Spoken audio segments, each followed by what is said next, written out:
চট্টগ্রাম শহরে রায়ানদের বাড়ি সেজে উঠেছে আলোকসজ্জায়। রুহুল আমিন আজ খুশি মনে সবটা তদারকি করছেন। আজ যে তার একমাত্র ছেলের বিয়ে, তাই আয়োজনের কোনো ত্রুটি রাখতে চাইছেন না তিনি। নিজের রুমে বসে তৈরি হচ্ছে রায়ান। তার পরনে একটা সুন্দর কারুকার্য করা পাঞ্জাবি।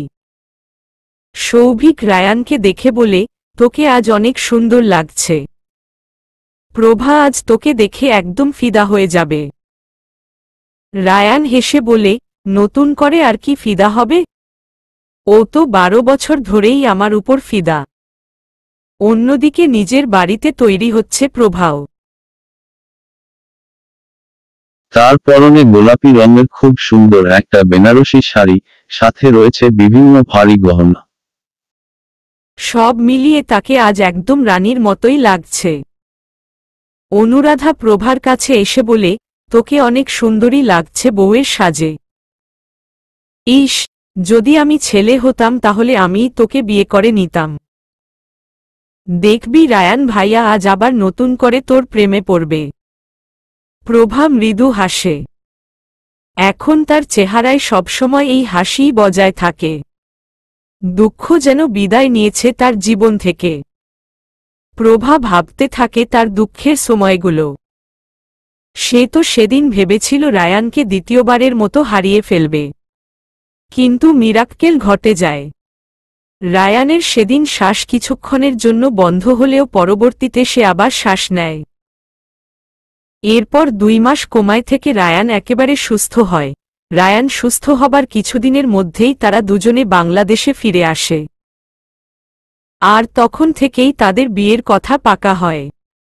আজ অবশেষে সেই শুভদিন এসেই গেল, যেদিন তাদের 4 হাত এক হবে।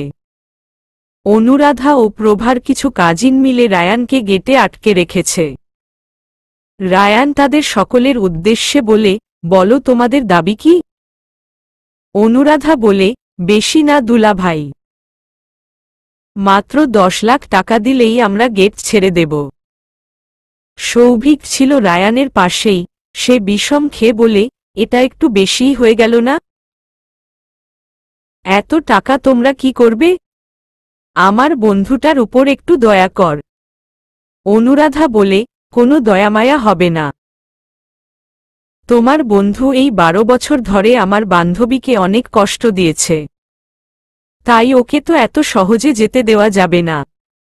সেই তুলনায় 10 লাখ টাকা তো কমই হয়ে গেছে। আমাদের তো 1 কোটি টাকা চাওয়া উচিত ছিল। রায়ান কোনো কথা না বাড়িয়ে 10 লাখ টাকার চেক তাদের হাতে তুলে দেয় এবং বলে, প্রভার জন্য অনেক অপেক্ষা করেছি, আর অপেক্ষা করতে চাইছি না। তাই তোমরা যত তাড়াতাড়ি গেট ছাড়বে ততই ভালো। প্রভার খালাতো বোন মশকরা করে বলে, বোঝাই যাচ্ছে আমাদের হবু দুলাভাই প্রভার বিরহে একেবারে শেষ হয়ে যাচ্ছে। এই তোরা জলদি গেট খুলে দে, না হলে এই বিরহের জ্বালায় উনি না আবার পুড়ে যান। রায়ান এসে বিয়ের আসরে উপস্থিত হয়। কিছু সময়ের মধ্যে প্রভাকেও নিয়ে আসা হয়। প্রভাকে বধূবেশে দেখে রায়ান মুগ্ধ চোখে তাকিয়ে থাকে। প্রভার দিক থেকে চোখই ফেরাতে পারে না। সৌভিক তার পিছন থেকে হালকা কেশে বলে ওঠে, দেখার আরও অনেক সময় পাবি, আপাতত বিয়েটায় মন দে। রায়ান তবুও প্রভার দিক থেকে চোখই ফেরাতে পারছিল না। বড্ড বেহায়া হয়ে উঠেছে যেন। রায়ান ও প্রভাকে মুখোমুখি বসিয়ে তাদের সামনে একটা পর্দা রাখা হয়। আয়নায় তারা একে অপরের মুখ দেখে কাজী বিয়ে পড়ানো শুরু করেন। 5 কোটি মোহরানা ধার্য করে মোহাম্মদ রুহুল আমিনের সুযোগপুত্র আবদুল্লাহ রায়ানের সাথে আকরাম খানের সুযোগ্যা কন্যা প্রভা খানের বিয়ে ঠিক করা হল। মা, এবার তুমি কবুল বলো। প্রভা কিছুটা সময় নিয়ে বলে, আলহামদুলিল্লাহ কবুল। রায়ানকে কবুল বলতে বললে সে অবশ্য সময় নেয় না, তড়িঘড়ি করে বলে, জি কবুল। বিয়ে পড়ানো সম্পন্ন হয়। সবাই একে অপরের সাথে কোলাকুলি করতে থাকে। রায়ান এবার পর্দা সরিয়ে প্রভার দিকে তাকায়। মৃদু হেসে বলে, অপেক্ষার পালা শেষ। এবার আমাদের মিলনের প্রহর ঘনিয়ে আসছে। প্রভার বিদায়ের সময় ঘনিয়ে আসছিল। প্রজ্ঞা বেগম এসে নিজের মেয়েকে জড়িয়ে ধরে কাঁদতে শুরু করেন। আকরাম খান নিজের স্ত্রীকে সামলে বলেন, এমন করো না প্রজ্ঞা, মেয়েটা তো অনেক কষ্ট পাচ্ছে। এরপর তিনি রায়ানের হাতে প্রভাকে তুলে দিয়ে বলেন, আমার মেয়েটাকে তোমার হাতে তুলে দিলাম বাবা। ও জীবনে অনেক কষ্ট পেয়েছে। ওর 12টা বছর অনেক কষ্টে কেটেছে। বাকি জীবনটা ওকে সুখে রেখো। রায়ান প্রতিশ্রুতি দিয়ে বলে, আপনি কোনো চিন্তা করবেন না। আপনার মেয়েকে আমি নিজের জীবন দিয়ে হলেও আগলে রাখব। এই বলে প্রভাকে নিয়ে রওনা দেয় রায়ান। প্রভা নিজের মা বাবার সামনে স্বাভাবিক থাকলেও গাড়িতে উঠে কান্নায় ভেঙে পড়ে। রায়ান তাকে সামলে বলে, তুমি একদম কাঁদবে না প্রভা। এতদিন তুমি অনেক কষ্ট পেয়েছ। আজকের কান্নাই যেন তোমার জীবনের শেষ কান্না হয়। আর কখনো যেন আমি তোমার চোখে জল না দেখি। প্রভা ও রায়ানদের বাড়িতে এসে উপস্থিত হতেই রুহুল আমিন বরণ ডালা নিয়ে আসেন। তিনি হেসে বলেন, আজ আমি না হয় একটু নিয়মের ব্যত্যয় ঘটাই। সাধারণত ছেলের মায়েরাই নতুন বউকে বরণ করে ঘরে তোলে, কিন্তু রায়ানের মা তো বেঁচে নেই। তাই আমিই আমার ছেলের বউকে আমার ঘরের বউকে বরণ করে ঘরে তুলি। এই বলে তিনি প্রভাকে বরণ করে ঘরে তোলেন। রুহুল আমিনের বোন রাহেলা খাতুন প্রভাকে নিয়ে বাড়িতে প্রবেশ করেন। তিনি প্রভাকে বলেন, অনেকদিন বাড়িতে খুশির আমেজ তৈরি হল। আশা করি তোমরা অনেক সুখী হবে। কথায় আছে, অভাগা যেদিকে যায় সাগর শুকায় যায়। আজ যেন এই কথার বাস্তব প্রতিফলন দেখতে পেল রায়ান।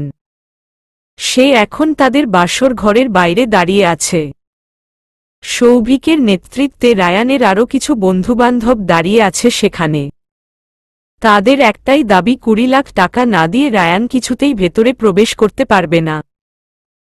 বিশেষ করে সৌভিক একরোখা। তার স্ত্রী অনুরাধা সৌভিকের কাছ থেকে 10 লাখ টাকা আদায় করে নিয়েছে, তাই নিজের মুখ রাখতে তাকে 20 লাখ নিতেই হবে। রায়ান আর কোনো উপায় না পেয়ে সৌভিকের দাবি মেনে নিয়ে 20 লাখ টাকা দিয়ে তবেই বাসর ঘরে প্রবেশ করে। প্রভা তখন ঘোমটা মাথায় বসেছিল। রায়ান প্রভার কাছে গিয়ে তার ঘোমটা তোলে। প্রভার দিকে কিছুক্ষণ মন্ত্রমুগ্ধের মতো চেয়ে থাকে রায়ান। প্রভা বলে, কি দেখছেন এভাবে? দেখছি এক রাজকন্যাকে, যে আমার ঘরে রানী হয়ে এসেছে। প্রভা মৃদু হাসে। রায়ান প্রভার গাল আলতো করে ছুঁয়ে বলে, তোমাকে যে আবার নিজের করে পাবো সে আশা আমি করিনি প্রভা। আসলেই আমি কত বোকা ছিলাম। আমার বোকামোর জন্য তোমাকে কতটাই না সাফার করতে হয়েছে। আমি কেন বুঝলাম না তুমি আবিরকে নয় আমায় ভালোবাসো। প্রভা বলে, আজ আমাদের জীবনে অনেক স্মরণীয় একটি দিন। আজ আমরা তিক্ত অতীতের কথা মনে না করি, বরং গড়ে তুলি সুন্দর ভবিষ্যৎ। প্রভার কথা শুনে রায়ান অনেক খুশি হয়। আলতো করে তার কপালে চুমু খায়। পর ধীরে ধীরে প্রভার আরও নিকট হতে থাকে। অবশেষে বহু প্রতীক্ষার পর তাদের দুটি দেহ ও মনের মিলন সম্পন্ন হয়, যেখান থেকে তৈরি হতে চলেছে। প্রভা ও রায়ানের বিয়ের পর পেরিয়ে গেছে 6টা মাস। এই 6 মাসে অনেক কিছু বদলে গেছে। আবিরের সব কুকীর্তি ধরা পড়েছে। তাকে কানাডা থেকে বাংলাদেশে আনা হয়েছে এবং বাংলাদেশের আদালত তাকে 25 বছরের কারাদণ্ড দিয়েছে। বর্তমানে সে নিজের কুকর্মের সাজাই ভোগ করছে। এদিকে বিবাহ পরবর্তী জীবনে অনেক সুখী আছে রায়ান ও প্রভা। তাদের জীবনে ভালোবাসার কোনো কমতিই নেই। রায়ান প্রভাকে একদম নিজের সবটুকু দিয়েই আগলে রাখছে। তার গায়ে ফুলের টোকাও লাগতে দিচ্ছে না। এদিকে আবির গ্রেফতার হয়ে কারাদণ্ডে দণ্ডিত হওয়ার দরুন তার সংসদীয় আসন ফাঁকা হয়ে আছে। তাই নির্বাচন কমিশন কর্তৃক এই আসনে উপনির্বাচনের ঘোষণা দেওয়া হয়েছে। রুহুল আমিনের পার্টির লোকেরা চাইছেন রুহুল আমিনের ছেলে মানে রায়ান এবার এই আসন থেকে নির্বাচনে দাঁড়াক। রুহুল আমিনকে এই বিষয়ে বলতেই তিনি সবটা রায়ানের উপরেই ছেড়ে দেন। কিন্তু রায়ানের এসব রাজনীতির প্রতি আগ্রহ না থাকায় সে সরাসরি না বলে দিয়েছে, কিন্তু দলীয় নেতৃবৃন্দ আদা জল খেয়ে তার পেছনে লেগেছে, যাতে রায়ানকে এই নির্বাচনে অংশ নিতে রাজি করানো যায়। আজও তারা এসেছিল রায়ানের সাথে দেখা করতে, কিন্তু রায়ান আজও অমত জানিয়েছে। এরপরেই প্রভাকে নিয়ে সে ঘুরতে বের হয়েছে। প্রভা অনেকদিন থেকেই বলছিল সে ঘুরতে যেতে চায়, কিন্তু ব্যস্ততার জন্য হয়ে উঠছিল না। আসলে প্রভা কানাডা থেকে দেশে ফেরার পর আবারও চট্টগ্রাম মেডিকেলেই ডাক্তার হিসেবে যোগদান করেছে।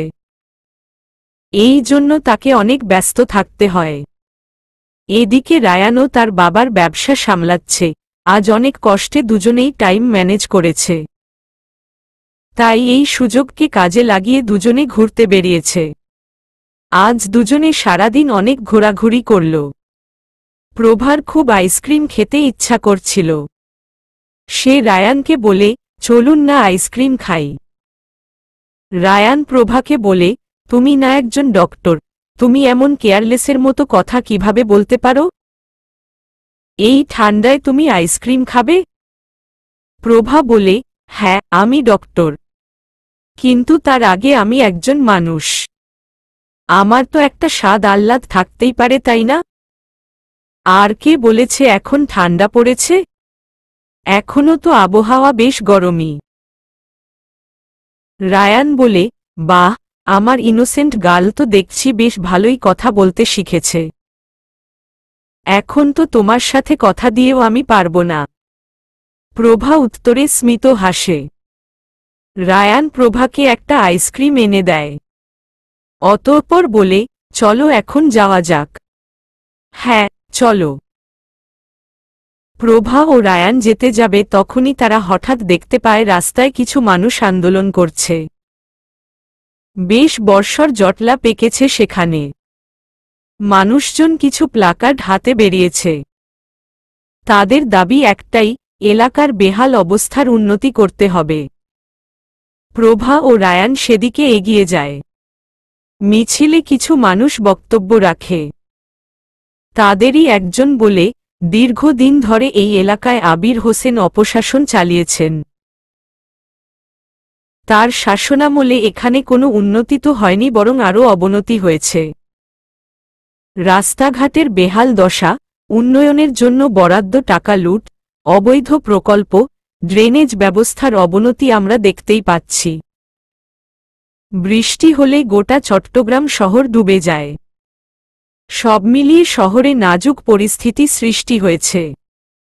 আমরা এই অবস্থা থেকে মুক্তি চাই। এই জন্য আমাদের একজন যোগ্য নেতার প্রয়োজন। কিন্তু এখনও অবধি উপনির্বাচনে যাদেরকে প্রার্থী করা হয়েছে তারা প্রায় সবাই দুর্নীতিগ্রস্ত এবং তাদের জনগণের উন্নতি নিয়ে কোনো মাথা ব্যথাই নেই। তারা শুধু নিজের স্বার্থে লড়ছে। এভাবে নানা জনগণ তাদের দুর্ভোগের কথা জানায়। সব শুনে রায়ান ও প্রভা দুজনেরই খুব খারাপ লাগে। সত্যি অপশাসন এবং দুর্নীতি একটি দেশ বা অঞ্চলের উন্নতির পথে প্রধান অন্তরায়। রায়ান ও প্রভা আর সেখানে বেশিক্ষণ না থেকে রওনা দেয়। গাড়িতে উঠে প্রভা ও রায়ান দুজনেই চুপচাপ ছিল। রায়ান কোনো চিন্তায় মগ্ন ছিল। প্রভার ক্ষেত্রেও একই অবস্থা। রায়ান প্রভার দিকে তাকিয়ে বলে, তুমিও কি সেটাই ভাবছ যেটা আমি ভাবছি? প্রভা বলে, হুম। আমার মনে হয় আপনার নির্বাচনে দাঁড়ানো উচিত, যাতে করে আপনি এলাকার মানুষের সকল দুর্ভোগ দূর করতে পারেন। রায়ান এসব নিয়েই ভাবতে থাকে। সে তাড়াহুড়ো করে কোনো সিদ্ধান্ত নিতে চায় না। বাড়িতে ফিরেও সে এসব নিয়ে ভাবছিল। এমন সময় রুহুল আমিন তার রুমে আসেন। রুহুল আমিনকে দেখে রায়ান তার সাথে কিছুক্ষণ কথাবার্তা বলে। একসময় নানা কথা বলতে বলতে সে বলে, আচ্ছা আব্বু, তুমি কেন রাজনীতিতে এসেছিলে? রুহুল আমিন বলেন, আমি বড় হয়েছি খুব দরিদ্র পরিবেশে। সেই থেকেই আমার মনে জেদ ছিল যে আমি একসময় মানুষের দুঃখ দুর্ভোগ দূর করব। সেই ভাবনা থেকেই রাজনীতিতে আসা। আমি জানি না কতটা সফল হয়েছি, কিন্তু নিজের সর্বোচ্চ দিয়ে চেষ্টা করেছি। রায়ান যেন তার উত্তর পেয়ে যায়। রুহুল আমিনের সামনে মাথা নিচু করে বলে, তুমি আমাকে দোয়া করো আব্বু, আমি যেন তোমার দেখানো পথে হেঁটে মানুষের সব দুঃখ দুর্ভোগ দূর করতে পারি। রুহুল আমিন খুশি হন। তিনি কখনোই রায়ানের উপর জোর করে কোনো সিদ্ধান্ত চাপিয়ে দিতে চাননি। তাই রাজনীতির ব্যাপারেও তাকে জোর করেননি। কিন্তু রায়ান নিজে থেকেই এই ব্যাপারে এগিয়ে আসায় তিনি অনেক খুশি। সেদিনের পরই রায়ান মনোনয়নপত্র তুলে জমা নিয়েছিল। আর স্বাভাবিকভাবেই দল থেকে তাকেই মনোনয়ন দেওয়া হয়। বর্তমানে সে ভোটের প্রচারণা চালাচ্ছে জোরদমে। মানুষের দ্বারে দ্বারে গিয়ে উন্নয়নের প্রতিশ্রুতি দিয়ে ভোট চাইছে। রাজনীতিতে সে অনভিজ্ঞ, এই জন্য তাকে বেশ বুঝে শুনে পা ফেলতে হচ্ছে। তার বাবা তাকে অনেক পরামর্শ দিচ্ছে, এছাড়া আরও অনেক সিনিয়র রাজনীতিবিদও তার পাশে আছে। প্রভাও রয়েছে রায়ানের পাশে। একজন যোগ্য সহধর্মিণীর মতো সে সবসময় রায়ানের পাশে দাঁড়ায়। নিজের কাজের বাইরে সময় বের করে সে আজ এসেছে রায়ানের হয়ে ভোটের প্রচার করতে। একটি জনসভা থেকে প্রভা বলে, আমি আমার স্বামীকে মানুষ হিসেবে যতটা চিনি তিনি অনেক ভালো মানুষ। আমি আপনাদের গ্যারান্টি দিতে পারি আপনারা যদি তাকে ভোট দেন তাহলে আপনারা একজন যোগ্য মানুষকেই বেছে নিতে পারবেন। আর দেখবেন আমাদের চট্টগ্রাম শহর উন্নয়নের জোয়ারে ভেসে যাবে। এমনকি উন্নতিতে ঢাকাকেও ছাড়িয়ে যাবে। এখন মানুষ যেমন ঢাকায় যায় তেমনি দেখবেন আমার স্বামী এমপি হয়ে শহরের এমন উন্নতি করবে যে সবাই চট্টগ্রামে আসবে। চট্টগ্রাম শিল্প, শিক্ষা দীক্ষা, পর্যটন সব দিক দিয়েই এগিয়ে যাবে। এখান থেকে দারিদ্র্য একেবারে মুছে যাবে। বিপদে আপদে সবসময় আপনারা আমার স্বামীকে পাশে পাবেন। এরকম আরও নানান ভাষণ দেয় সে। হঠাৎ করে তার অনেক ক্লান্তি অনুভূত হয়। প্রথার মাথা ঘুরতে থাকে। আর সে জ্ঞান হারিয়ে ফেলে। রায়ান সাথে সাথেই মঞ্চে উঠে যায়। এরপর তার এক কর্মীকে বলে, তাড়াতাড়ি গাড়ি বের করো, প্রভাকে হাসপাতালে নিতে হবে। রায়ান প্রভার জন্য অনেক চিন্তা করতে থাকে। তার মনে হয় প্রভার স্ট্রেসের জন্যই এমন হয়েছে। সে পানি নিয়ে প্রভার মুখে ছিটায়। প্রভার জ্ঞান ফিরে আসে। রায়ান প্রভাকে বলে, তুমি ঠিক আছো তো? প্রভা বলে, হ্যাঁ আমি ঠিক আছি। হঠাৎ করে কেন জানি মাথা ঘুরে। এই বলে হঠাৎ করে প্রভা মুখ চেপে ধরে। তার কেন জানি খুব বমি পাচ্ছে। রায়ান বলে, কি হয়েছে? Any problem? প্রভা আর কিছু বলার সময় না দিয়ে বমি করা শুরু করে। প্রভাকে নিয়ে দ্রুত বাড়িতে ফিরে আসে রায়ান। অতঃপর প্রভাকে বিশ্রাম নিতে বলে। আজ সে ঠিক করেছে প্রভার খেয়াল রাখবে সারাদিন। তাই খাওয়া দাওয়া করে এসে প্রভার পাশেই বসে। প্রভা রায়ানের দিকে তাকিয়ে মুচকি মুচকি হাসছিল। রায়ান প্রভার হাসা দেখে সন্দিহান হয়ে পড়ে। অদ্ভুতভাবে তাকায় প্রভার দিকে এবং তাকে জিজ্ঞেস করে, তুমি এভাবে হাসছ কেন প্রভা? প্রভা আচমকা রায়ানের কোলে মাথা রেখে দেয়। রায়ান প্রভার মাথায় হাত বুলিয়ে দিতে থাকে। প্রভা এবার রায়ানের উদ্দেশ্যে বলতে শুরু করে, দুদিন নেই আমার মাথা ব্যথা করছিল, সাথে বমি বমি ভাব। প্রথম দিকে আমি এটাকে অ্যাসিডিটি ভেবেছিলাম, কিন্তু পরবর্তীতে বুঝলাম এটা সাধারণ অ্যাসিডিটি নয়। আজ জনসভায় অজ্ঞান হয়ে যাবার পরই আমি শতভাগ নিশ্চিত হয়ে গেছিলাম। তাও ঘরে এসে প্রেগন্যান্সি কিট দিয়ে টেস্ট করলাম। প্রত্যাশিত ফলাফলই পেলাম। আমি মা হতে চলেছি। আর আপনি বাবা হতে চলেছেন রায়ান। প্রভার মুখে এই কথা শুনে আনন্দে লাফিয়ে ওঠে রায়ান। প্রভার উদম পেটে হাত বুলিয়ে বলতে থাকে, আমি ভাবতেই পারিনি এত বড় একটা সুখবর পাব। আমি আজ কত খুশি বলে বোঝাতে পারবো না। আমি বাবা প্রভা। আমি। রায়ানের এই উত্তেজনা দেখে প্রভাও খুশি হয়। মা বাবা হওয়ার মতো সুন্দর অনুভূতির কোনো তুলনাই হয় না। কয়েকদিন অতিবাহিত হয়ে গেছে নির্বিঘ্নে। এই কদিনে রায়ানের খুশির মাত্রা বৃদ্ধি পেয়েছে। নির্বাচনের দিনক্ষণ এগিয়ে এসেছে। আজই নির্বাচন অনুষ্ঠিত হল। রায়ান নিজের জয় নিয়ে আশাবাদী। এমনিতেই চট্টগ্রাম শহরে রুহুল আমিনের জনপ্রিয়তা তুঙ্গে। আর রুহুল আমিনের উপর ভরসা রেখে তাই তার ছেলে রায়ানও ভালোই ভোট পাবে নিঃসন্দেহে। তার উপর রায়ান নিজেও ভোটে অনেক প্রতিশ্রুতি দিয়েছে জনগণকে, এবং বিভিন্ন সমীক্ষাতেও জনগণ তার পক্ষেই রায় দিয়েছে। শেষমেশ ভোটের ফল বেরিয়ে এলো। এই ভোটে নিরঙ্কুশ বিজয়ী হল রায়ান।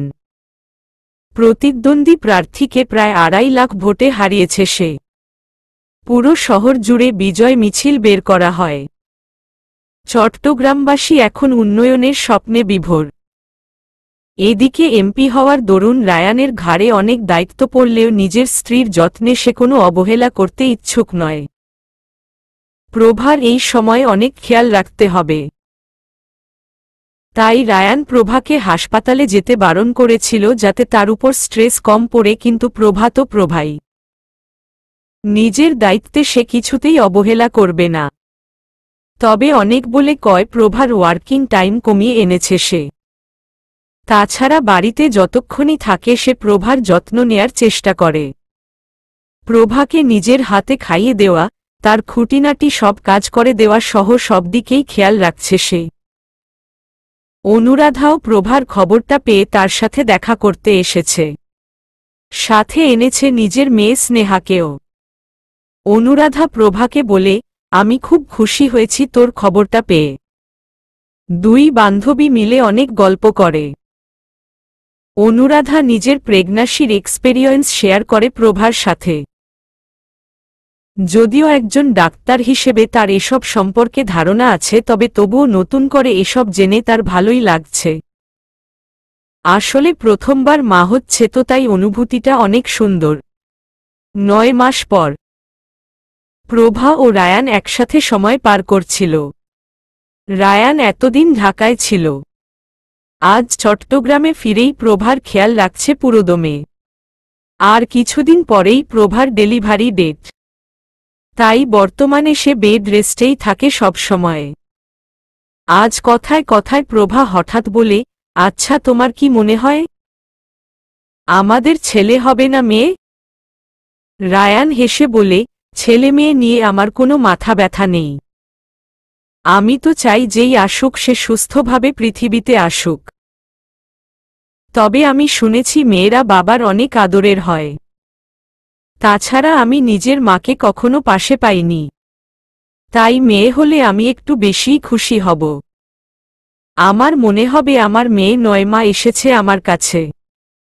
প্রভা স্মিত হাসে। নিজের পেটে হাত বুলিয়ে বলে, আমিও খুশি হব যদি আপনার এই চাওয়া পূর্ণ হয়। রায়ান বলে, তবে ছেলে হলেও কোনো ব্যাপার না। আমার রাজপুত্র, রাজকন্যা যেই আসুক তাকে আমি আগলে রাখব, সাথে আমার রানীকেও। প্রভা রায়ানের উপর ভীষণ মুগ্ধ হয়। এত অসাধারণ ব্যক্তিত্ব রায়ানের যা তাকে সবসময় মুগ্ধ করে। প্রভার নিজেকে অনেক ভাগ্যবতী মনে হয় রায়ানের স্ত্রী হতে পেরে। সে এটাও জানে তাদের সন্তানও অনেক ভাগ্যবতী হবে রায়ানকে বাবা হিসেবে পেয়ে। দিনগুলো ভালোভাবেই চলতে থাকে। তখনও প্রভার ডেলিভারি ডেটের 1 সপ্তাহ বাকি ছিল। কিন্তু হঠাৎ করেই প্রভার লেবার পেইন শুরু হয়। রায়ান সেই সময় বাড়িতেই ছিল। সে দ্রুত প্রভাকে হাসপাতালে নেওয়ার ব্যবস্থা করে। প্রভাকে অ্যাডমিট করা হয় হসপিটালে। পর অটির বাইরে পায়চারি করতে থাকে। আল্লাহর কাছে প্রার্থনা করতে থাকে নিজের স্ত্রীর সুস্থতার। রায়ান অনেকক্ষণ ধরে পায়চারি করছিল, কিন্তু ভেতর থেকে কোনো খবর আসেনি। রায়ানের চিন্তা বাড়ছিল। সৌভিক, অনুরাধা ওরাও ছুটে আসে হসপিটালে। সৌভিক রায়ানের কাঁধে হাত রেখে বলে, তুই চিন্তা করিস না, সব ঠিক হয়ে যাবে। এমন সময় একজন নার্স একটি শিশুকে কোলে করে নিয়ে বাইরে আসে। রায়ানের হৃদস্পন্দন বাড়ছিল। নার্স রায়ানের কোলে বাচ্চাটিকে তুলে দিয়ে বলে, অভিনন্দন স্যার, আপনার মেয়ে হয়েছে। মা মেয়ে দুজনেই ভালো আছেন। এই নিন আপনার মেয়েকে কোলে নিন। রায়ান তার মেয়েটিকে কোলে তুলে নেয়। আবেগাপ্লুত হয়ে বলে, আমার রাজকন্যা, আমার মা। সৌভিক, অনুরাধা ওরা দুজনেও অনেক খুশি হয়। প্রভা ও রায়ানের দিনগুলো এরপর অনেক সুখেই অতিবাহিত হয়। কিছুদিনের মধ্যেই রায়ান ও প্রভা তাদের মেয়েকে নিয়ে বাড়িতে ফেরে। রুহুল আমিন ধুমধাম করে তার নাতনিকে ঘরে তোলেন। বাবা হওয়ার পর থেকে রায়ান আরও অনেক বেশি দায়িত্ববান হয়ে গেছে। সব সময় মেয়েকে কোলে রাখছে। রায়ান তার কন্যা শিশুকে মেয়ে কম মা হিসেবে বেশি ভালোবাসছে। আর কাকতালীয়ভাবে রায়ানের মেয়ের সাথে তার দাদির চেহারার অনেক মিলও আছে। রুহুল আমিন তো নিজের নাতনিকে কোলে তুলে নিয়েই বলেন, একদম সেই টানা টানা চোখ, নাক সবকিছুই ওর মতনই। রায়ান ও প্রভার মেয়ে কিন্তু অনেক রূপবতীও হয়েছে। এই বয়সেই এত সুন্দরী বোঝা যাচ্ছে বড় হলে অনেক বেশি সুন্দরী হবে সে। প্রভা ও রায়ানের মেয়ের আকিকার দিন চলে আসে। রায়ান নিজের মেয়ের জন্য আগে থেকেই নাম ঠিক করে রেখেছিল। আকিকার দিন সে বলে, আমার ও প্রভার মেয়ের নাম আমি রাখলাম রুকাইয়া জাহান প্রণালী। রুকাইয়া ছিল রায়ানের মায়ের নাম। নিজের মায়ের স্মৃতি রেখেই এই নাম দিয়েছে সে। প্রণালী নামটা মূলত প্রভাই ভেবেছিল। দুজনেই মতামত দিয়ে এই নাম রেখেছে। রায়ান নিজের মেয়ের মাথায় হাত বুলিয়ে বলে, আমার প্রণালী মা অনেক বড় হবে। নিজের বাবা মায়ের মুখ অনেক উজ্জ্বল করবে, তাই না মা? ছোট্ট প্রণালী তখন খিলখিল করে হেসে ওঠে। প্রভাও নিজের মেয়ের মাথায় হাত বুলিয়ে বলে, আমি জানি আমার মেয়ে অনেক সফল হবে জীবনে। আমাদের গোটা পরিবারের মুখ উজ্জ্বল করবে। আমি দোয়া করি, ওর ভবিষ্যৎ জীবন অনেক সুখের হোক। প্রণালীর ভবিষ্যৎ জীবন সুখের হবে না দুঃখের তা তো জানা যাবে সামনেই। দেখা যাক, ভাগ্য কোনো খেলা খেলে। 5 বছর পর প্রভা তৈরি হচ্ছে হাসপাতালে যাওয়ার জন্য। আজ তার অনেক ব্যস্ত শিডিউল। অনেক রোগী দেখতে হবে। এর মধ্যে হঠাৎ সে লক্ষ্য করল প্রণালী দৌড়ে রুমে প্রবেশ করছে। প্রভা একটা দীর্ঘ নিঃশ্বাস ত্যাগ করে। এই মেয়েটাকে নিয়ে সে আর পারে না। এত ডানপিটে আর চঞ্চল হয়েছে যা বলার বাহিরে। প্রভা বুঝতে পারে না তার মতো শান্ত নারীর গর্ভে এই অশান্ত মেয়ে কিভাবে এলো। প্রণালী রুমে এসেই বিছানায় বসে পড়ল। প্রভার উদ্দেশ্যে বলল, আম্মু, আমার আজ হাসপাতালে যেতে খুব ইচ্ছা করছে। তুমি আমাকে নিয়ে চলো না।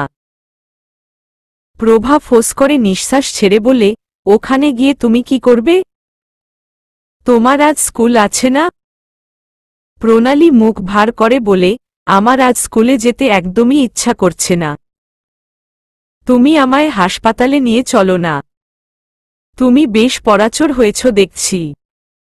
এসব একদম চলবে না। আমার সাথে চলো, আমি তোমাকে স্কুলে নামিয়ে দেব। প্রণালী একদম কান্নাকাটি জুড়ে দেয়। সে আজ কিছুতেই স্কুলে যাবে না।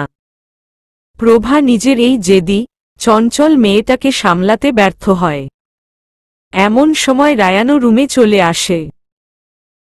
প্রণালীকে কাঁদতে দেখে সে এসে নিজের রাজকন্যাকে কোলে তুলে নিয়ে বলে, আমার প্রিন্সেস কাঁদছে কেন? কি হয়েছে মা?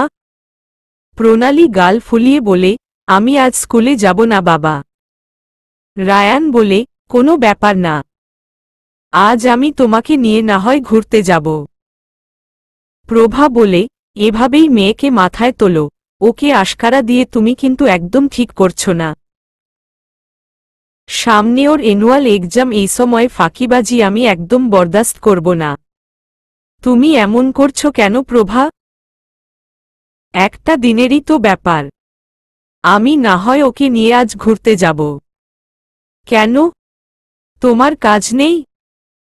লোকে যদি জানে এমপি নিজের কাজ ছেড়ে সারাদিন নিজের মেয়েকে নিয়ে ঘুরছে, তাহলে কিন্তু পরের বার একটা ভোটও পাবে না। সারা বছর তো জনগণকে সময় দেই, এই একটা দিন না হয় নিজের মেয়েকে সময় দিলাম। প্রভা আর কিছু বলে না, সে হাসপাতালে যাওয়ার জন্য তৈরি হয়। এমন সময় রায়ান এসে প্রভাকে বলে, নিজের যত্ন নিও। এই সময় কিন্তু তোমাকে নিজের প্রতি আরও যত্নবান হতে হবে, কারণ তোমার মাঝে যে আরও একটা প্রাণ বেড়ে উঠছে। প্রভা মৃদু হাসে। দ্বিতীয়বারের মতো মাতৃত্বের স্বাদ পেতে চলেছে সে। কয়েকদিন আগেই জানতে পেরেছে সে মা হতে চলেছে, তাই প্রভার মধ্যে আনন্দের কোনো কমতি নেই, সাথে রয়েছে কিছু আশঙ্কাও, যদিও সেই ব্যাপারে রায়ানকে এখনও তার কিছু বলা হয়নি। আজ হসপিটালে গিয়েই প্রভা সবার আগে গাইনি বিশেষজ্ঞ মিসেস চৌধুরীর সাথে কথা বলবে। তিনিই তাকে এই বিষয়ে সঠিক পরামর্শ দিতে পারবে। প্রভা কিছু একটা মনে করে রায়ানকে বলে, তুমি ওদের খোঁজ নিয়েছিলে? ওদের মানে? আবির ভাইয়ার স্ত্রী ও সন্তানের? প্রভার কথা শুনে রায়ানের চোয়াল শক্ত হয়। আবির নামটাকেই তার ইদানিং সহ্য হয় না। এই আবিরের জন্যই তার জীবনের 12টা বছর নষ্ট হয়েছে। শুধু তাই নয়, আবিরের খাওয়ানো ওষুধের পার্শ্বপ্রতিক্রিয়ার জন্য রুহুল আমিনও কিছু বছর আগে মারা গেছেন। না হলে তিনি হয়তো আজও পৃথিবীতে থাকতেন। কিছুদিন আগেই রায়ান জানতে পেরেছে আবির গোপনে একটা বিয়ে করেছিল। সেই ঘরে আবিরের একটা ছেলেও আছে। প্রভা এটা জানার পর দুশ্চিন্তায় পড়েছিল। প্রভার মনে হয়েছিল আবির হয়তো ওই মহিলাকেও বোকা বানিয়েছে। কিন্তু রায়ান খোঁজ নিয়ে দেখেছে ওই মহিলা আবিরের ব্যাপারে সব সত্যি জেনেই তাকে বিয়ে করেছে। এখনও আবিরের জমানো টাকায় বেশ আয়েসি জীবন যাপন করছে। তাই রায়ান আর এই ব্যাপারে কোনো কথা বলে না। প্রভাকে শুধু এটুকুই বলে, ওরা ভালো আছে, তুমি চিন্তা করো না। নিজের প্রেগন্যান্সির রিপোর্ট হাতে নিয়ে বসে আছে প্রভা। ডা চৌধুরী প্রভাকে বলে, আপনি নিজেও একজন চিকিৎসক, তাই অবস্থা যে কতটা ক্রিটিক্যাল আপনি বুঝতে পারছেন। এই সন্তানটা জন্ম দিতে গেলে আপনার লাইফ রিস্ক আছে। আমার মনে হয় আপনার গর্ভপাত করা উচিত। প্রভা নিজের পেটে হাত বুলিয়ে বলে, আমি এমনটা চাই না। তাছাড়া আপনিই তো বললেন আমার বেঁচে থাকার সম্ভাবনা 20%, তাহলে তো রিস্কটা নিতেই পারি। আপনি বুঝতে পারছেন না মিসেস আহসান, এটা একটু বেশিই রিস্কি হয়ে যাবে। আপনার এই রিস্ক নেওয়া উচিত হবে না। আমি একজন মা হয়ে কিছুতেই নিজের গর্ভের সন্তানকে মেরে ফেলতে পারব না। তার জন্য যদি নিজের জীবনটা রিস্কে ফেলতে হয় তাতেও আমার কোনো অসুবিধা নেই। বলেই প্রভা উঠে দাঁড়ায়। সে সিদ্ধান্ত নিয়ে ফেলেছে, আর নিজের সিদ্ধান্তে যে সে অটল সেটাও সে ভালো করেই বুঝিয়ে দিয়েছে। প্রভা নিজের পেটে হাত বুলিয়ে বলে, তুমি চিন্তা করো না, তোমার মাম্মা তোমায় পৃথিবীতে আনবেই, তোমার কোনো ক্ষতি হতে দেব না। কয়েক মাস পর আজ প্রভার ডেলিভারি ডেট। প্রভাকে নিয়ে যথাসময়ে হাসপাতালে পৌঁছে গেছে রায়ান। প্রভা রায়ানকে নিজের অবস্থার ব্যাপারে বলেনি, তাই সে অনেকটা নিশ্চিন্তে আছে। কিন্তু আজ যখন ডাক্তারের কাছে সবটা জানতে পারল তখন রায়ানের পায়ের তলার মাটি সরে গেল। রায়ান যদি আগে জানত প্রভার লাইফ রিস্ক আছে তাহলে সে কখনো প্রভাকে এত বড় ঝুঁকি নিতে দিত না। রায়ান তখন সৃষ্টিকর্তাকে ডাকতে থাকে। প্রভার কোনো ক্ষতি হলে যে সে সেটা মেনে নিতে পারবে না। রায়ান কাঁদতে থাকে অনবরত। প্রণালীকে নিয়ে অনুরাধা হাসপাতালে আছে। প্রণালী রায়ানকে কাঁদতে দেখে বলে, বাবা, তুমি কাঁদছ কেন? রায়ান নিজের মেয়েটাকে কোলে তুলে নিয়ে কাঁদতে থাকে। প্রণালী কিছু বুঝে উঠতে পারে না। এমন সময় একজন ডাক্তার এসে বলে, অবস্থা ভীষণ ক্রিটিক্যাল। আমরা মা এবং সন্তানের দুজনেরই লাইফ রিস্ক আছে। তবে আমরা বাচ্চাটাকে বাঁচানোর চেষ্টা করব। মাকে বাঁচানোর কথা আমরা দিতে পারছি না। প্রণালী অনুরাধার কাছে গিয়ে বলে, ডাক্তার কি বলছে আন্টি? মায়ের কি হয়েছে? অনুরাধা এই ছোট বাচ্চাটাকে কিভাবে সামলাবে সেটা বুঝে উঠতে পারে না। সময় যত এগোচ্ছিল রায়ান ততই ফুরবল হয়ে পড়ছিল। প্রভাকে হারানোর ভয় জেঁকে বসতে থাকে তার মনে। এমন সময় ডাক্তার এসে বলে, আপনার ছেলে হয়েছে। সে একদম সুস্থ আছে, তবে আপনার স্ত্রীর অবস্থা আশঙ্কাজনক। আমরা নিজেদের সর্বোচ্চ দিয়ে চেষ্টা চালিয়ে যাব। বাকিটা আল্লাহর হাতে। এই বলে তিনি চলে যান। রায়ানের মধ্যে এই মুহূর্তে অদ্ভুত অনুভূতি পরিলক্ষিত হচ্ছে। সে বুঝতে পারছে না নিজের ছেলে হওয়ার খবরে খুশি হবে নাকি প্রভার এই অবস্থার জন্য কষ্ট পাবে। কিছুক্ষণ পরেই একজন নার্স এসে তাদের সন্তানকে রায়ানের কোলে দিয়ে যায়। রায়ান নিজের ছেলেকে কোলে নিয়ে বলে, আমার রাজপুত্র। সময়গুলো কাটতে থাকে দুশ্চিন্তা এবং উদ্বেগের মধ্যে দিয়ে। প্রভার অবস্থা এখনও স্থিতিশীল। তার চিকিৎসা চলছে। ডাক্তার এখনও কোনো ভরসা দিতে পারছে না। রায়ান নিজের ছেলেকে কোলে নিয়ে বসে আছে। সৌভিক তার কাঁধে হাত রেখে বলে, অনুরাধা প্রণালীকে সামলাচ্ছে। তুই চিন্তা করিস না। ভাবির কিছু হবে না। রায়ান নিজের ছেলের মুখের দিকে তাকিয়ে বলে, আমার সন্তানেরা কি মাতৃহারা হয়ে যাবে সৌভিক? আমি ওদের একা কিভাবে সামলাব? প্রভাকে ছাড়া বাকি জীবনটাই বা কিভাবে কাটাব? ও কিভাবে এরকম স্বার্থপরতা করতে পারল কিভাবে? বলে আবারও কান্নায় ভেঙে পড়ল রায়ান। রায়ান সমানে আল্লাহর দরবারে প্রার্থনা করে চলেছে প্রভার সুস্থতার জন্য। সে অপেক্ষায় আছে কোনো ভালো খবর শোনার আশায়। রায়ান চায় তার প্রভা আবার তার এবং তার সন্তানদের কোলে ফিরে আসুক। অবশেষে তার চাওয়া বোধহয় আল্লাহ পূরণ করল। ডাক্তার এসে বলল, আপনার স্ত্রী এখন অনেকটাই ঝুঁকিমুক্ত। তবে উনি অনেক ফুরবল হয়ে পড়েছেন। ওনার খেয়াল রাখবেন। রায়ান আল্লাহকে লাখো শুকরিয়া জানায় এবং বলে, আমি কি প্রভাকে দেখতে যেতে পারি? হ্যাঁ, নিশ্চয়ই। রায়ান প্রভাকে দেখতে যায়। প্রভার তখন জ্ঞান ফিরেছিল। সে প্রভার মাথায় হাত বুলিয়ে বলে, তোমাকে আবার ফিরে পেয়ে আমি অনেক খুশি। আর তোমাকে আমার থেকে দূরে যেতে দেব না। তোমাকে আগলে রাখব। আমাদের সন্তানদের নিয়ে সুন্দরভাবে বাকি জীবন কাটাব। প্রভা উত্তরে হেসে বলে, আল্লাহ চাইলে তাই হবে। আমিও চাই তোমাদের সবার সাথে সুখে বাকিটা জীবন পার করে নিতে। 2 মাস পর রায়ান ও প্রভার ছেলের নাম রাখা হয়েছে প্রত্যুষ। প্রণালী তার ভাই অন্তপ্রাণ। ভাইকে নিয়েই তার সারাদিন কেটে যায়। প্রভার অবস্থা এখনো বেশি ভালো নয়। প্রত্যুষ হবার পর থেকেই অনেক বেশি ফুরবল সে। একদম শয্যাশায়ী হয়ে পড়েছে। ডাক্তার বলে দিয়েছে প্রভার ইমিউনিটি সিস্টেম একেবারে কমে গেছে। তার উপর প্রত্যুষের সিজার করে জন্ম হয়েছে এবং সিজারের সাথে ইনফেকশনের সৃষ্টি হয়েছে, যা প্রথম দিকে বোঝা যায়নি।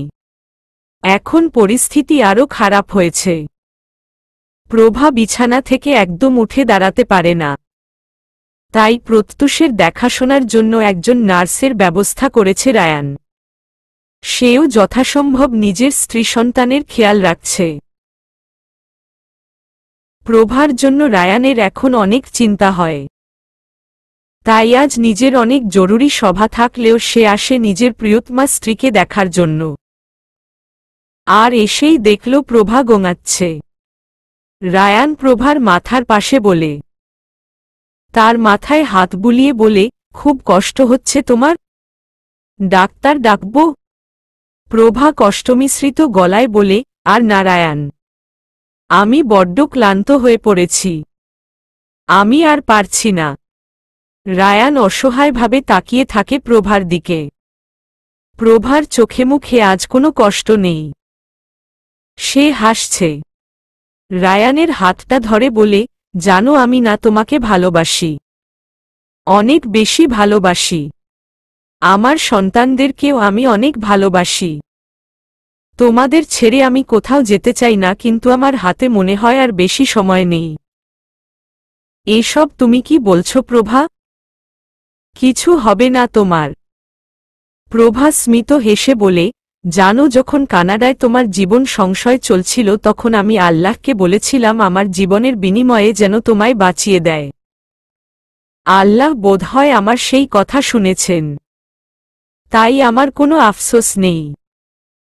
শুধু তোমার কাছে একটাই আবদার রাখব, আমার সন্তানদের তুমি দেখে রেখো। কখনো ওদের মায়ের অভাব হতে দিও না। চাইলে একটা ভালো দেখে মেয়েকে। প্রভা, আমি কিন্তু খুব রেগে যাচ্ছি। তুমি ছাড়া আমার জীবনে আর কেউ স্থান পাবে না। প্রভার চোখে এবার জল জমে। সে বলে, আমি বোধহয় তোমাকে অনেক বেশি ভালোবেসে ফেলেছি রায়ান। আমার নিজের মৃত্যুর কথা ভেবে একটুও কষ্ট হচ্ছে না। আমার কষ্ট হচ্ছে শুধু এটা ভেবে যে আমার মৃত্যুর পর তোমার কি হবে। তুমি কিভাবে সামলাবে নিজেকে? মধ্যরাতে তোমার ঘুম ভেঙে গেলে তুমি কার বুকে মাথা রেখে প্রশান্তির শ্বাস নেবে? সারাদিন সভা সমাবেশ, মিছিল মিটিং করে এসে তুমি কার মুখ দেখে শান্তি পাবে? তোমার অগোছালো জামাকাপড় কে গুছিয়ে রাখবে? তোমার প্রয়োজনীয় জিনিসপত্রকে তোমার সামনে এনে দেবে? রায়ানের চোখেও জল জমেছে। প্রভা রায়ানের চোখের জল মুছে দিয়ে বলে, তুমি প্লিজ কেঁদো না। আমি তোমায় এভাবে দেখতে পারবো না। আমি তোমার হাসিমুখ দেখতে চাই। প্রভা, অনেক কষ্ট করেছি আমি, আর পারছি না। এবার আমি শান্তিতে ঘুমাতে চাই। তুমি ঘুমাও প্রভা, আমি এখানেই আছি। রায়ান, হুম বলো। তোমার ইনোসেন্ট গার্ল তোমাকে অনেক ভালোবাসে। আমিও আমার ইনোসেন্ট গার্লকে অনেক ভালোবাসি। তোমার মনে আছে আমাদের প্রথম দেখার কথা? কিভাবে ধাক্কা খেয়েছিলাম আমরা। আমি পরপারেও আপনার সাথে দেখা করতে চাই। আবার তোমার সাথে ধাক্কা খেতে চাই। তোমার বুকে মাথা রেখে ঘুমাতে চাই। রায়ান অনবরত কেঁদেই চলেছে। প্রভা বলে, এবার একটু হাসো। আমি তোমায় হাসিমুখে বিদায় দিতে চাই। ধরে নাও এটাই আমার শেষ ইচ্ছা। রায়ান নিজের চোখের জল মুছে অল্প হাসে। হাসিতে ছিলে মলিনত্বের ছোঁয়া। প্রভাও হাসে রায়ানের দিকে তাকিয়ে। এর মধ্যে প্রণালী প্রত্যুষকে কোলে নিয়ে চলে আসে। প্রভা প্রণালীকে নিজের কাছে ডেকে বলে, তোমার ভাই আর বাবাকে দেখে রাখার দায়িত্ব কিন্তু তোমার। প্রণালী কিছু বুঝতে না পেরে ফ্যালফ্যাল করে তাকিয়ে থাকে। প্রভা আবারও রায়ানের দিকে তাকায়। পর তার হাতটা ধরে বলে, তাহলে আমি এবার ঘুমিয়ে পড়ি? রায়ান কিছু বলে না। সে বুঝতে পারছে প্রভা এবার চোখ বন্ধ করলে আর কখনো চোখ খুলবে না। রায়ান প্রভার সামনে আর কাঁদতে চায় না। নিজের প্রিয়তমাকে এভাবে বিদায়ও দিতে চায় না। প্রভা নিজের দুচোখ বন্ধ করে। রায়ান নিজ স্ত্রীর মাথায় হাত বুলিয়ে বলে, আমি তোমাকে অনেক ভালোবাসি, নিজের থেকেও বেশি। পুরো বাড়ি জুড়ে শোকের মাতম চলছে। অনুরাধা, সৌভিক সহ রায়ানের সকল শুভাকাঙ্ক্ষী আত্মীয়স্বজন এসে উপস্থিত হয়েছে। তারা সকলেই প্রভার জন্য মর্মাহত। অনুরাধা তো কাঁদতে কাঁদতে কয়েকবার গানও হারিয়েছে। প্রভার সাথে তার সেই ছোটবেলাকার বন্ধুত্ব। প্রভার এই মৃত্যু সে কোনোভাবেই মেনে নিতে পারছে না। ছোট্ট প্রণালীও হাউমাউ করে কাঁদছে নিজের মায়ের জন্য। প্রত্যুষ, সে তো জানেই না সে কি অমূল্য সম্পদ হারিয়েছে। তবে বাচ্চাটাও আজ কাঁদছে। হয়তো সবাইকে কাঁদতে দেখে সে কাঁদছে। তবে এত সবকিছুর মধ্যেও রায়ান স্বাভাবিক আছে। সে আর কাঁদছে না, কারণ তার প্রভা যে তাকে কাঁদতে বারণ করেছে। শেষবারের মতো প্রভাকে দেখে নিল সে। কিছুক্ষণ পরই প্রভাকে কাফনের কাপড়ে মুড়িয়ে দেওয়া হবে। প্রভার নিথর মাথায় হাত বুলিয়ে কপালে ছোট্ট একটা চুমু খেয়ে কানের কাছে মুখ নিয়ে গিয়ে সে বলে, ভালোবাসি, তোমায় আমি অনেক ভালোবাসি। আজীবন এভাবেই ভালোবেসে যাব। প্রভার জানাজা অনুষ্ঠিত হল। এরপর রায়ান প্রভার কফিন বহন করে তাকে নিয়ে কবরস্থানে রেখে আসল। যেই মেয়েটাকে সবসময় আগলে রেখেছে তাকে কিনা আজ নিজের থেকে এত দূরে রেখে আসতে হয়েছে। প্রভাকে সমাধিস্থ করে এসে আকরাম খানের মুখোমুখি হয় রায়ান। নিচু কণ্ঠে বলে, আমি আপনাকে দেয়া কথা রাখতে পারলাম না বাবা। পারলে আমায় ক্ষমা করে দিন। আমি আপনার মেয়েকে আগলে রাখতে পারলাম না। আকরাম খান রায়ানকে জড়িয়ে ধরে কাঁদতে শুরু করে। রায়ানও এবার আর নিজেকে সামলে রাখতে পারে না। কাঁদতে কাঁদতে বলে, প্রভা আমায় একা করে কিভাবে চলে গেল? ওর কি একবারও আমার কথা মনে পড়ল না? রায়ানের জীবন যেন নিঃসঙ্গতায় ডুবে গেল। প্রভার সাথে 6 বছরের সংসার যাত্রার ইতি ঘটল। রায়ান জানে বাকি জীবন তাকে এই নিঃসঙ্গতা নিয়েই কাটাতে হবে। কারণ প্রভার স্থান সে আর কাউকে দেবে না। রায়ান বিমর্ষ মন নিয়ে বসে রইল ঘরে। ভাবতে লাগল প্রভার কথা, তার সাথে কাটানো সুন্দর মুহূর্তগুলো। পাশের ঘরের রেডিও থেকে বাজছে রবীন্দ্রনাথ ঠাকুরের বিখ্যাত গান, যখন পড়বে না মোর পায়ের চিহ্ন এই বাটে, আমি বাইব না, আমি বাইব না মোর খেয়াতরি এই ঘাটে গো, যখন পড়বে না মোর পায়ের চিহ্ন এই বাটে, চুকিয়ে দেব বেচা কেনা, মিটিয়ে দেব গো, মিটিয়ে দেব লেনা দেনা, বন্ধ হবে আনাগোনা এই হাটে, তখন আমায় নাইবা মনে রাখলে, তারার পানে চেয়ে চেয়ে নাইবা আমায় ডাকলে। 18 বছর পর আকাশে মেঘের ঘন ঘটা, যে কোনো সময় বৃষ্টি নামবে। আকাশও তর্জন গর্জন শুরু করে দিয়েছে। এসবের মধ্যেই হাতে ছাতা নিয়ে দৌড়ে চলেছে 23 বছর বয়সী এক তরুণী, তার চোখে মুখে খুশির ঝলক স্পষ্ট। পথিমধ্যে এক বৃদ্ধ তাকে দেখে বলে, আস্তে দৌড়াও মা, পড়ে যাইবা তো। তোমায় এত খুশি লাগছে কিল্লাই? মেয়েটি হেসে উত্তর দিল, আমার ভাই মেডিকেলে চান্স পেয়েছে চাচা। আমি এই খুশির খবরটা পেয়েই তো এভাবে ছুটে যাচ্ছি বাড়ির দিকে। আমার ভাইটার জন্য দোয়া করবেন। বলেই মেয়েটি আবার দৌড়াতে শুরু করে। একদম নিজের বাড়ির সামনে এসে দম নেয়। বাড়িতে প্রবেশ করে প্রথমেই নিজের ভাইয়ের রুমে যায়। কিন্তু সেখানে তাকে দেখতে পায় না। মেয়েটি বুঝতে পারে তার ভাই এখন কোথায় আছে। সে ছুটে চলে যায় নিজের মায়ের রুমে। তার ভাবনাই সঠিক। নিজের মায়ের ছবির সামনে দাঁড়িয়ে আছে তার ভাই প্রত্যুষ। প্রণালী হেসে এগিয়ে যায় তার ভাইয়ের দিকে।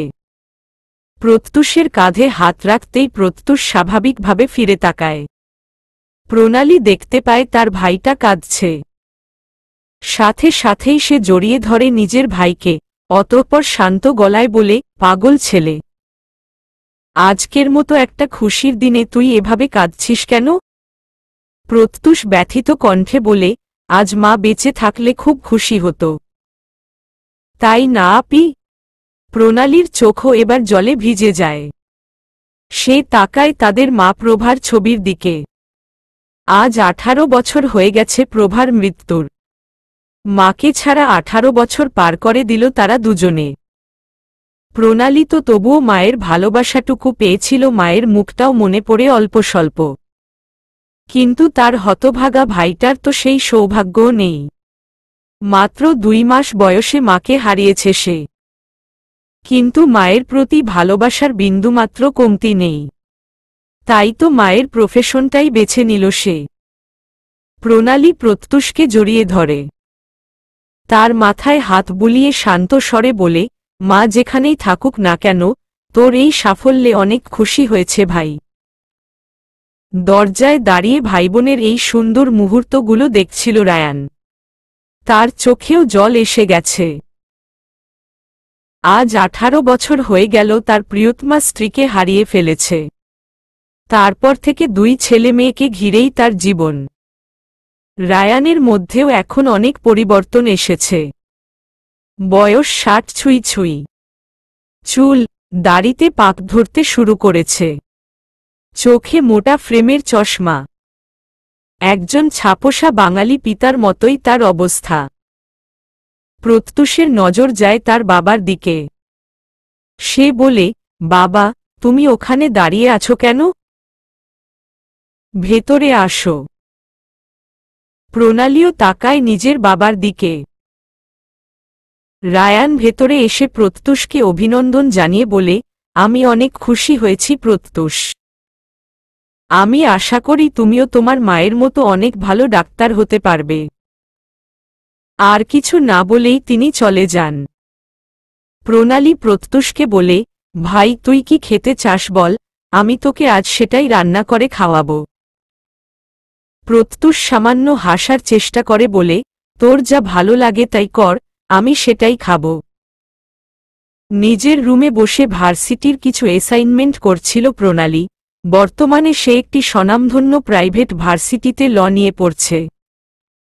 এখন তার ফাইনাল ইয়ার চলছে। আর মাত্র কিছুদিন তারপরেই নিজের স্বপ্নকে উঠে পারবে সে। এসব ভেবেই প্রণালী খুশি হচ্ছিল। এমন সময় হঠাৎ করে রায়ান তার রুমের বাইরে থেকে দরজা নক করে বলবো, আসতে পারি? প্রণালী রায়ানের হঠাৎ এমন আগমনে চমকে গেল। রায়ানকে এখানে একদমই আশা করেনি সে। কারণ 5 বছর আগে থেকে তাদের মধ্যে কিছু দ্বন্দ্ব চলছে, যার জন্য রায়ান প্রণালীর সাথে ঠিক করে কথা পর্যন্ত বলে না। প্রণালী তবুও স্বাভাবিক কণ্ঠে বলে, জি আসো। রায়ান রুমের ভেতরে এসে নিজের মেয়েকে বলে, কি করছো? কিছু অ্যাসাইনমেন্ট করছিলাম। কিছু বলবে? রায়ান কিছুটা হতাশ কণ্ঠে বলে, তুমি তো জানোই প্রণালী আমি কি বলতে চাই। তোমাদের 2 ভাইবোনকে নিয়ে আমার যে কত চিন্তা হয় তুমি বোঝো না? প্রভাকে হারানোর পর এখন তোমরাই তো আমার সব। আমি চাই না তোমাদের কোনো বিপদ হোক। তোমাদের সুরক্ষিত রাখার জন্য তো আমি রাজনীতি ছেড়ে দিলাম। নিজের শহর চট্টগ্রাম ছেড়ে ঢাকায় আসলাম। এসব কিছু কেন করেছি আমি? যাতে তোমাদের উপর কোনো বিপদের আঁচ না পড়ে, অথচ তুমি সেই বিপদকেই আমন্ত্রণ জানাতে চাইছ। তুমি কেন বোঝো না প্রণালী তোমার জন্য আমার কতটা চিন্তা হয়? প্রণালী রায়ানের সব কথাই শোনে কিন্তু কোনো প্রতিক্রিয়া জানায় না। সে জানে তার বাবার ভয়টা কোথায়। প্রভার মৃত্যুর পর রায়ানের মধ্যে আপনজনকে হারানোর ভয় জেঁকে বসে, এই জন্য নিজের ছেলেমেয়ের নিরাপত্তার কথা ভেবে সে রাজনীতি ছেড়ে দেয়। চট্টগ্রাম থেকে ঢাকায় এসে বিজনেস শুরু করে। সব সময় চেষ্টা করেছে 2 ভাইবোনকে সুখী রাখার, এমনকি দ্বিতীয়বার বিয়ের কথাও ভাবেননি। প্রণালীর সাথেও রায়ানের সম্পর্ক ভালো ছিল। আসলে প্রত্যুষ ভীষণ চাপা স্বভাবের এবং খুব কম কথা বলে। সারাক্ষণ পড়ার মাঝেই থাকে। প্রচণ্ড ইন্ট্রোভার্ট হওয়ায় পরিবারের লোকের সাথেও তার কিছুটা মানসিক দূরত্ব আছে। সেখানে প্রণালী একদম বিপরীত। চঞ্চল, প্রাণবন্ত এবং ভীষণ আনন্দময় একটি মেয়ে। যেখানে থাকে সেই জায়গায় মাতিয়ে রাখে। সাথে ভীষণ প্রতিবাদীও সে। স্বাধীনচেতা মনোভাব নিয়েই বড় হয়েছে। প্রণালীর ছোটবেলা থেকেই ইচ্ছা সে একজন বড় উকিল হবে। আর রায়ানের ঠিক এটাই পছন্দ হয়নি। কারণ এই পেশায় অনেক ঝুঁকি রয়েছে এবং রায়ান চায় না তার সন্তানদের জীবনে নতুন করে কোনো সমস্যা আসুক। ঠিক এই কারণে যখন 5 বছর আগে প্রণালী ল নিয়ে পড়ার সিদ্ধান্ত নেয় তখন থেকেই বাবার সাথে তার একটা মানসিক দূরত্ব তৈরি হয়। তারপর থেকে রায়ান আর মেয়ের সাথে ঠিক করে কথা বলে না। আজ অনেকদিন পর তিনি নিজের মেয়ের সাথে নিজে থেকে কথা বলতে এসেছেন। প্রণালীও তাই নিজের বাবাকে রাগিয়ে দিতে চায় না। কিন্তু নিজের প্যাশনও সে ছাড়তে পারবে না। তাই প্রণালী এই বিষয়ে কথা বলতে চাইছিল সে প্রসঙ্গ বদলে বলে, বাবা, প্রত্যুষের এত বড় সাকসেসের কোনো সেলিব্রেশন হবে না? টপিক বদলানোর চেষ্টা করো না প্রণালী। প্রণালী বুঝতে পারে না এবার সে কি বলবে। তাই চুপ করে বসে থাকে। রায়ান বলতে থাকে, আমি বুঝতে পারছি তুমি আমার কোনো কথা শুনবে না। নিজের জেদেই তুমি অটল থাকবে। তাই আমিও আর তোমাকে কিছু বলবো না, যা ইচ্ছা করো। তোমার মাকে তো অনেক আগেই হারিয়েছ, এবার আমাকে হারালেই ষোলকলা পূর্ণ হবে। বাবা, এসব কেমন কথা বলছো তুমি? রায়ান আর কিছু না বলে প্রণালীর রুম থেকে বেরিয়ে যায়। এদিকে প্রণালীর মন একদম খারাপ হয়ে যায়। তাই সে উদাস মনে বেকনিতে গিয়ে দাঁড়ায়। সাথে করে সে নিজের ফোনটাও নিয়ে এসেছিল। সে বেকনিতে গিয়ে দাঁড়ানোর কিছুক্ষণ পরেই তার ফোন বেজে ওঠে। ফোনের দিকে তাকাতেই প্রণালীর মুখে হাসি ফুটে ওঠে। নাম্বারটা প্রিয়তম দিয়ে সেভ করা। ফোনটা রিসিভ করতেই বিপরীত দিক থেকে কেউ বলে ওঠে, নিশ্চয়ই এখন তোমার মন খারাপ? তুমি কি করে বুঝলে? তোমার কাছে কি কোনো সুপার পাওয়ার আছে শান্ত? সব সময় আমার মন খারাপের খবর তোমার কাছে কিভাবে পৌঁছে যায়? এটাকে টেলিপ্যাথি বলে প্রণালী। যাদের মধ্যে ভালোবাসা বেশি থাকে তাদের মাঝে এটা বেশি কাজ করে। প্রণালী খুব খুশি হয় শান্তর কথা শুনে। শান্ত আর প্রণালীর মধ্যে প্রণয়ের সম্পর্ক। তাদের প্রেম কাহিনীটাও কিন্তু বেশ রোমাঞ্চকর ছিল। শান্ত ছিল প্রত্যুষের হোম টিউটর। সেখান থেকেই প্রণালীর সাথে তার পরিচয়। শান্তর অসাধারণ ব্যক্তিত্ব প্রণালীকে মুগ্ধ করে এবং সে শান্তর প্রেমে পড়ে যায়। শান্তকে যখন সে নিজের মনের কথা ব্যক্ত করে তখন তো শান্ত কিছুতেই রাজি হয় না। কারণ সে একটা মধ্যবিত্ত পরিবারের ছেলে আর প্রণালীরা এত বড়লোক। কিন্তু প্রণালী শান্তকে ঠিকই রাজি করিয়ে নেয়। তারপর থেকে 2 বছর ধরে তারা রিলেশনে আছে। প্রণালী তো ভেবে নিয়েছে উকিল হয়ে যাবার পরই সে রায়ানকে তাদের সম্পর্কের ব্যাপারে জানাবে। আর রায়ানের কাছেও এসব ধনীগরিবের কোনো পার্থক্য নেই। তাই রায়ানও খুশি খুশি সব মেনে নেবে। আর একটা সময় রায়ান হয়তো প্রণালীর প্রফেশনটাও মেনে নেবে। এইসব ভেবে প্রণালীর দুঃখী মনে সুখের সঞ্চার ঘটে এবং সে খুশি মনে শান্তর সাথে কথা বলতে থাকে। প্রণালী আজ সকাল সকাল ঘুম থেকে উঠেই নিজের বাবা ও ভাইয়ের জন্য ব্রেকফাস্ট তৈরি করেছে। প্রত্যুষ চাউমিন খেতে অনেক পছন্দ করে। তাই ব্রেকফাস্টে সেটাই করেছে প্রণালী। ব্রেকফাস্ট তৈরি করার পর সে গেল প্রত্যুষের রুমে। সেখানে গিয়ে প্রণালী দেখল প্রত্যুষ বই পড়ছে। এতে অবশ্য সে অবাক হয়নি। প্রত্যুষ বরাবরই এমন। ভোরে ঘুম থেকে উঠেই সে নামাজ আদায় করে পড়তে বসে। খাওয়া আর ঘুম ছাড়া বাকি সময় পড়াশোনাই করে ছেলেটা। প্রণালী প্রত্যুষের কাছে গিয়ে বলল, ভাই, তুই তাড়াতাড়ি বাবাকে নিয়ে নিচে চলে আয়। আমি ব্রেকফাস্ট দিচ্ছি। আজ তো তোর মেডিকেলে প্রথম দিন। আমি এখন তোকে রেখে আসব। এই বলেই প্রণালী চলে যায়। প্রত্যুষের কোনো কথা শোনার প্রয়োজন মনে করে না। এদিকে প্রত্যুষও কিছু বলার সুযোগটাও পায় না। সে তো পড়ে গেছে মাইঙ্কার চিপায়। আগে তো প্রণালী আর রায়ান মিলে বাড়িটা মাথায় করে রাখত। আর যখন থেকে প্রণালীর উকিল হওয়া নিয়ে তাদের মাঝে ঝামেলা তৈরি হয়েছে তখন থেকেই তাদের মধ্যে কথাবার্তা কমে গেছে। তাদের কোনো কথা বলার থাকলে তারা এভাবে প্রত্যুষকে বলতে। নিজেরা মুখোমুখি হয়ে কথা বলেই না। প্রত্যুষ দীর্ঘশ্বাস ফেলে। সে জানে না তার বাবা আর বোনের এই মনোমালিন্য কতদিন চলবে। সে আর বেশি না ভেবে তার বাবাকে ডাকতে যায়। রায়ানের রুমের সামনে গিয়েই প্রত্যুষ বলে, বাবা, আপি ব্রেকফাস্ট করতে নিচে যেতে বলেছে। তুমি যাও, আমি যাচ্ছি। আর আজ তো তোমার মেডিকেলে প্রথম দিন, আমি কি তোমায় নিয়ে যাব? আপি নিয়ে যাবে বলেছে। আচ্ছা, ঠিক আছে। প্রত্যুষ চলে যায়। রায়ান নিজের ছেলেটার দিকে তাকিয়ে থাকে। প্রত্যুষকে দেখলেই তার প্রভার কথা মনে পড়ে। প্রত্যুষের চেহারার সাথে প্রভার চেহারার অনেক মিল। শুধু চেহারা নয়, ব্যবহারেও দুজনের মধ্যে সাদৃশ্য অনেক। প্রত্যুষ যেন প্রভারই প্রতিরূপ। রায়ানের ইনোসেন্ট গার্ল, প্রভার ইনোসেন্ট বয় এই প্রত্যুষ।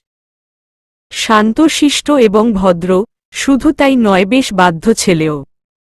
রায়ান প্রণালীর কথা ভেবে দীর্ঘশ্বাস ফেলে। মেয়েটা একদম মায়ের মতো হয়নি। বেশ চঞ্চল এবং জেদি তৈরি হয়েছে। ব্রেকফাস্ট শেষ করে প্রণালী প্রত্যুষকে নিয়ে ঢাকা মেডিকেল কলেজের দিকে রওনা হয়। সেখানেই চান্স পেয়েছে প্রত্যুষ। রাস্তায় যেতে যেতে প্রণালী প্রত্যুষকে কিভাবে চলবে ফিরবে সেসব বলতে থাকে। ভাই, তুই কিন্তু একদম বাইরের খাবার খাবি না, এসব তোর সহ্য হয় না।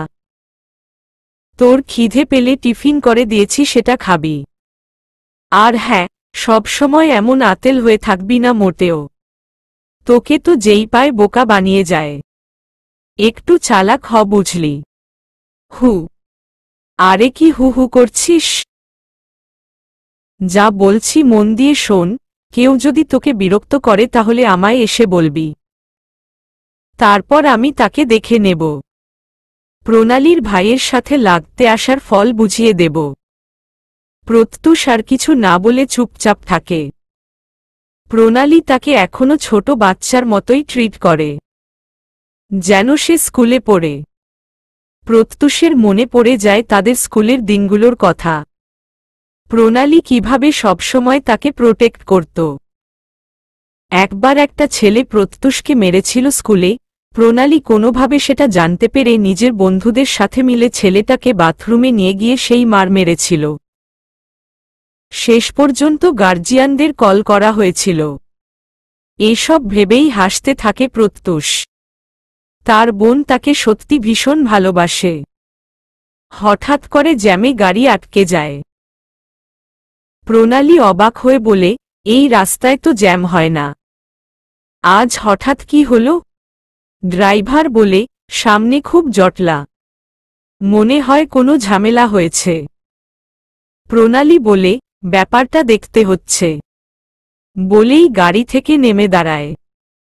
প্রত্যুষও তার সাথে নামে। প্রণালী সামনে এগিয়ে গিয়ে দেখতে পায় একজন লোককে ঘিরে সবাই দাঁড়িয়ে আছে। প্রণালী একজনকে জিজ্ঞেস করে, কি হয়েছে এখানে? আরে দেখুন না, এই লোকটা একজন সাধারণ আইসক্রিমওয়ালা। রাস্তায় আইসক্রিম নিয়ে যাচ্ছিল, এমন সময় ওই লোকটা এসে ধাক্কা দিয়ে ওনার আইসক্রিমের গাড়িটা উল্টে দেয়। অল্পের জন্য উনি বেঁচে যান। আর এখন ওই লোকটা আইসক্রিমওয়ালার উপরই চটে গেছেন। ওনার গায়ে হাতও তুলতে চাইছেন। প্রণালীর মাথা গরম হয়ে যায়। সে আইসক্রিমওয়ালার দিকে তাকিয়ে দেখে বেশ প্রবীণ লোক। কতটা অমানুষ হলে কেউ নিজে অন্যায় করে এমন অসহায় বৃদ্ধ লোকের উপর চড়াও হয়। ওই যুবকটি বৃদ্ধ লোকের উপর হাত তুলতে যাবে এমন সময় প্রণালী গিয়ে তার হাত ধরে ফেলে। যুবকটি নিজের সানগ্লাস চোখ থেকে খোলে। প্রণালীকে ভালোভাবে পর্যবেক্ষণ করে বলে, who are you? And how dare you to touch me? Pranali রাগী কণ্ঠে বলে, আপনি এত সাহস কোথায় পেলেন? একেই নিজে অন্যায় করেছেন, এখন আবার এই অসহায় বৃদ্ধ লোকটির গায়ে হাত তুলছেন? যুবকটি বলে, লুক, আমার 1 কোটি টাকার গাড়িতে ক্রাচ হয়েছে ওনার জন্য, আর আমি ওনাকে ছেড়ে দিব? রাখেন আপনার গাড়ি। আপনার জন্য যে উনি মরতে বসেছিলেন সেটা দেখেননি? ওনার জীবনের দাম কি আপনার গাড়ির থেকে বেশি? প্রত্যুষ বুঝতে পারে ঝামেলা বেশ ভালোই হতে চলেছে। প্রণালী বরাবরই বেশ প্রতিবাদী, তাই যাতে বড় কোনো ঝামেলা না বাধায় তাই সে প্রণালীর উদ্দেশ্যে বলে, আপি, তুমি চলে আসো, ঝামেলা করিও না প্লিজ। প্রণালী তবুও থামে না, বলতে থাকে, বলুন, আপনার গাড়ির দাম কি ওনার জীবনের থেকে বেশি? অবশ্যই বেশি। এই গরিব লোক সমাজের কোনো কাজে লাগে? যত সব আবর্জনা। প্রণালীর মাথায় এবার রাগ উঠে যায়। সে আর নিজের রাগ সামলাতে না পেরে ঠাস করে থাপ্পড় বসিয়ে দেয় যুবকটির গালে। সকলে হতবাক। প্রত্যুষ মাথায় হাত দিয়ে বিড়বিড় করে বলে, এই ভয়টাই পাচ্ছিলাম, আপি যেখানেই যাবে সেখানেই কোনো না কোনো ঝামেলা করবে। যুবকটি ক্রোধান্বিত হয়ে বলে, তোমার এত বড় সাহস, তুমি আমার গায়ে হাত তুললে? সমুদ্র চৌধুরীর গায়ে? এর পরিণাম তোমায় ভোগ করতে হবে। I will see you. বলেই সমুদ্র নিজের গাড়িতে উঠল। তার মাথায় আগুন জ্বলছে। তার মা বাবাও কোনোদিন তার গায়ে হাত তোলেনি, আর আজ কিনা এতগুলো মানুষের সামনে একটা মেয়ে তার গায়ে হাত তুলল। সমুদ্র গাড়ি থেকে একটা মদের বোতল এনে সেই মদগুলো ছুঁড়ে মারল প্রণালীর মুখে। মদের বিশ্রী গন্ধে প্রণালীর বমি পেয়ে গেল। সমুদ্র বলল, আমি মেয়েদের গায়ে হাত তুলি না জন্য তুমি বেঁচে গেলা, তবে এত সহজে তোমায় ছেড়ে দেব ভেবো না। সমুদ্র চৌধুরীর গায়ে হাত তোলার ফল অনেক ভয়াবহ হবে। এই বলে সে গাড়িতে উঠে চলে গেল। প্রণালী রাস্তার মাঝেই দাঁড়িয়েছিল। প্রত্যুষ দৌড়ে এসে টিস্যু এগিয়ে দিল প্রণালীর দিকে। বলল, মুছে নেও। প্রণালী রেগে তাকিয়ে রইল সমুদ্রের যাওয়ার দিকে, আর বলতে লাগল, স্পয়েল কিড কোথাকার।